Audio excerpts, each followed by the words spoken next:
magandang tanghali po sa inyong lahat.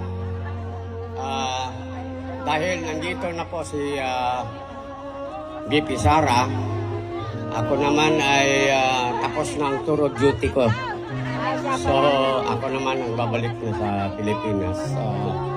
Ang gusto ko lang po talagang ipaabot ulit sa inyo, maraming salamat po sa andayong suporta ninyo kay PRRD. Masaya po siya kung kami ay nagbibisita ako sa detention cell niya. Kasi sinasabi ko, ang mga supporters mo ay talagang araw-araw nandyan. Diyan na kumakain, diyan na lahat. So in behalf of PRRD, maraming salamat po sa inyong lahat.